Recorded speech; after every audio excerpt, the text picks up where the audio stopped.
National anthem controversies are making waves again. Imagine a governor walking out of a state assembly because the anthem was not played. Sounds dramatic, right? Well, that's exactly what happened in Tamil Nadu on January 6, 2025. Tamil Nadu Governor R.N. Ravi left the assembly without delivering his customary address on the first session of the year. His reason? The national anthem wasn't played before his speech. This isn't the first time either. He took a similar stand last year. But why is this such a big deal? The Raj Bhavan strongly condemned the incident, calling it a disrespect to the constitution and the national anthem. Citing Article 51 Clause A of the Constitution, they reminded us that respecting the anthem is a fundamental duty for every citizen. According to them, the anthem should be played at the beginning and end of the governor's address in all state legislatures. But the Tamil Nadu government disagrees. They follow a different convention. The state anthem, Tamilathai Valthu, is played before the governor's speech and the national anthem comes at the end. So,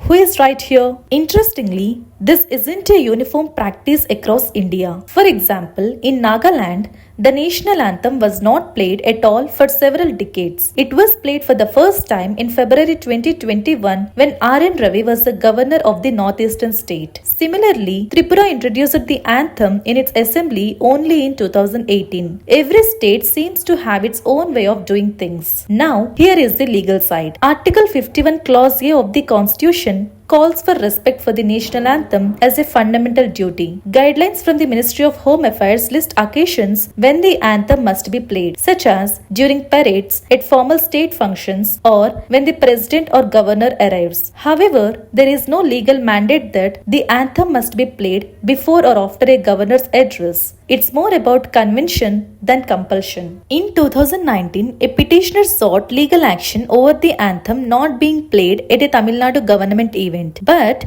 the Madras High Court dismissed the case, stating that playing the anthem isn't a hard and fast rule. It's a customary practice, not a legal obligation. So, what's the takeaway here? Well, respecting the national anthem is unquestionably important. The rules around its use often hinge on tradition and local practices. This debate in Tamil Nadu shines a spotlight on how protocol and pride can sometimes collide. What's your take? Should there be a uniform rule, or is diversity in tradition the beauty of India? For more current affair updates for all competitive exams, install Daily Bytes app.